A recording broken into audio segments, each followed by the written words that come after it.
तो एक और जो कि यूपीएससी का मैंने प्रीवियस ईयर क्वेश्चन लेकर आया हूँ, तो चलिए इस पर डिस्कशन कर लेते हैं। क्योंकि आप जितना पढ़ाई करेंगे और जितने बार रिवीजन करेंगे उतना ही अच्छा नंबर लाने का चांस रहेगा। तो ये प्रश्न है कि केवल आय पर आधारित गरीबी के निर्धारण में गरीबी का आपतन और तीव्रता अधिक महत्वपूर्ण है। इस संदर्भ में संयुक्त राष्ट्र बहुआयामी गरीबी सूचकांक की नवीनतम रिपोर्ट का विश्लेषण कीजिए। 250 शब्दों में लिखना है। यदि पीडीएफ फॉर्मेट चाहिए आप लोगों को तो भी मेरे यूट्यूब चैनल पर अपलोड है। फेसबुक पर देख रहे हैं तो फेसबुक पर भी है।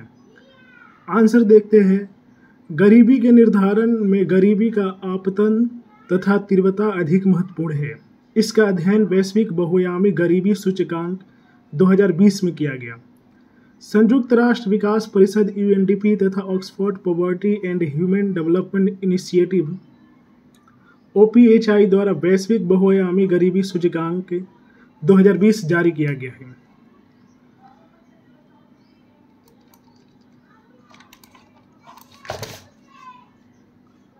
और जारी किया गया है।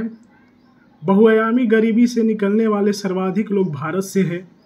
यहाँ 270 मिलियन 27 करोड़ लोग वर्ष 2005-2006 से वर्ष 2015-16 के बीच भीषण गरीबी कुचक्र से बाहर निकलने में सफल हुए। बहुआयामी गरीबी सूचकांक। वैश्विक बहुआयामी गरीबी सूचकांक में बताया गया है कि गरीबी के कारण कई प्रमुख आयाम हैं, जिसमें स्वास्थ्य, शिक्षा और जीवन स्तर के 10 संकेतक शामिल हैं।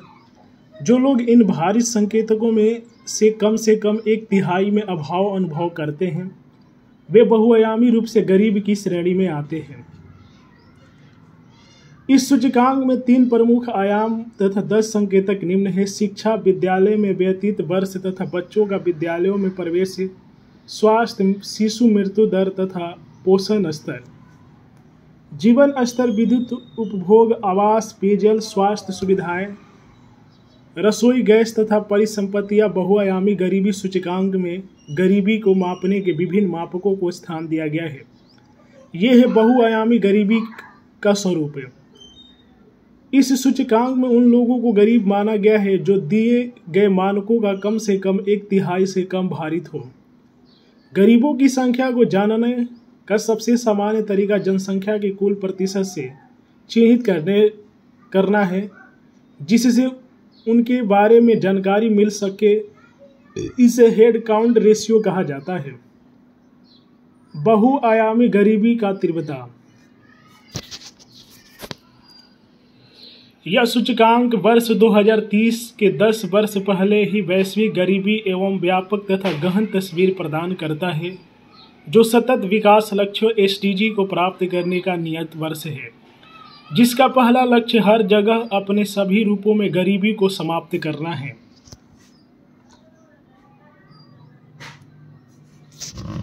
इसके निर्धारण में लोगों द्वारा दैनिक जीवन में अनुभव किए जाने वाले सभी अभावों को समाहित किया जाता है। जलवायु परिवर्तन तथा पर्यावरणीय गिरावट से प्रभावित लोगों को दोहरा बोझ उठाना पड़ रहा है। एमपीआई रिपोर्ट 2020 के प्रमुख निष्कर्ष। प्रकाशित रिपोर्ट के अनुसार 107 विकासशील देशों के 1.3 बिलियन लोग बहुआयामी गरीबों से प्रभावित हैं। बच्चों में बहुआयामी गरीबी की उच्च दर देखी गई है। इससे ग्रसित लोगों की आधी संख्या 18 वर्ष से कम आयु के बच्चों की है। 3 में से 1 बच्चा गरीबी में जीवन व्यतीत कर रहा है, जबकि 6 वयस्कों में से 1 वयस्क गरीब है। क्षेत्रीय विचलन। अफ्रीका तथा दक्षिण एशिया में 84.3% बहुआयामी गरीब लोग निवास करते हैं। इस प्रकार गरीबी से प्रभावित 67% लोग मध्यम आय वाले देशों से संबंधित हैं। वर्ष 2000 से 2019 के मध्य 75 में से 65 देशों में बहुआयामी गरीबी के स्तर में कमी देखी गई। इस अध्ययन ने पूर्व, मध्य और दक्षिण एशिया, यूरोप, लैटिन अमेरिका तथा उप सहारा के 75 देशों को शामिल किया गया है। भारत सहित 4 देशों में 5 से 10.5 वर्षों में अपनी वैश्विक बहुआयामी गरीबी को कम करके आधा कर लिया है। गरीबी तथा प्रतिकूल परिस्थिति। पर्यावरण में गिरावट, वायु प्रदूषण, स्वच्छ पानी की कमी तथा अस्वस्थ स्वच्छता की स्थिति में लोगों को पर्याप्त पोषण अथवा उचित आवासीय सुविधाएं प्राप्त नहीं हो सकी है।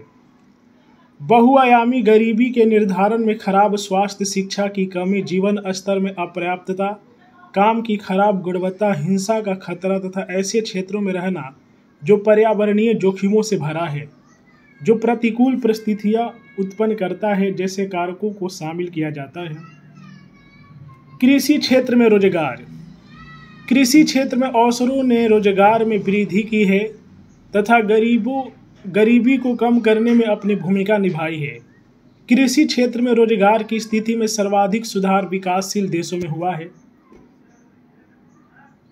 कृषि में वृद्धि की कमी ने कई देशों में इस क्षेत्र के रोजगार को अवसरों को धीमा किया।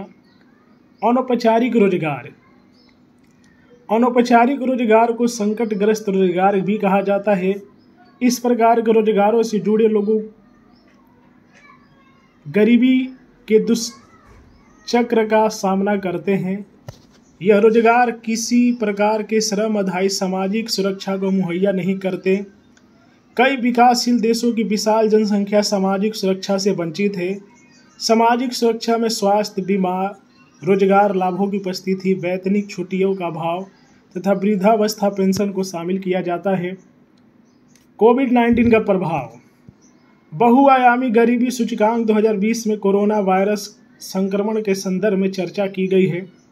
इसके अध्ययन के अनुसार महामारी के बाद विश्व भर की स्थिति में गरीबी के बढ़ने का अनुमान नहीं लगाया जा सकता, किंतु इस महामारी को छोड़ दे तो आने वाले 3 से 10 वर्षों में 70 विकासशील देशों में पुनः प्रगति वापस आ सकती है। कोविड-19 के कारण बहुआयामी गरीबी 2 मानकों के अंतर्गत प्रभाव पड़ा है। ये है पोषण तथा बच्चों के विद्यालयों में उपस्थिति। निष्कर्ष। किसी भी प्रश्न का निष्कर्ष लिखना बेहद जरूरी है, तभी जाके आप अच्छा अंक हासिल कर पाएंगे। वैश्विक बहुआयामी गरीबी सूचकांक के माध्यम से गरीबी के विभिन्न आयामों द्वारा मापा जाता है। यह परंपरागत गरीबी निर्धारण से अलग है, जिसमें गरीबी को मौद्रिक आयामों के माध्यम से मापा जा रहा है। यह सूचकांक गरीबी के स्तर तथा इसकी संरचना को 2 स्तरों पर तय करता है। यह गरीबी के विस्तार तथा संकुचन से जुड़े आंकड़ों की व्याख्या भी करता है। इस प्रकार यह गरीब लोगों के साथ एकजुटता तथा प्रतिबद्धता दर्शाने में सफल रहा है, जिसके आधार पर भारत जैसे देशों में बेहतर निर्माण की प्रक्रिया संचालित की जा सकती है। मैं बार बार आप लोगों से कहूँगा कि देखिए, जितने भी अधिकारी हैं वे आप ही लोगों के लिए बनाए गए हैं, आम जनता के लिए। उनसे डरना नहीं चाहिए, उनके पास हर समस्या का समाधान है। तो इसलिए आपकी जो भी समस्या है अधिकारी के पास पहुंचाने की कोशिश करें। सभी लोगों को कहेंगे, क्योंकि उनके पास ज्ञान भी बहुत होता है, नॉलेज बहुत हाई होता है और समाधान भी 2 मिनट में कर सकते हैं। तो ये एक यूपीएससी का प्रश्न है। आप लोग प्रश्न से ही देख सकते हैं कि उनके पास कितना नॉलेज होता होगा। जब इतने टफेस्ट क्वेश्चंस के वे हल कर रहे हैं तो उनकी नॉलेज जो कि नंबर 1 होगी। तो इसी तरह की यूपीएससी की प्रीवियस क्वेश्चंस देखने के लिए हमारे चैनल को सब्सक्राइब करें।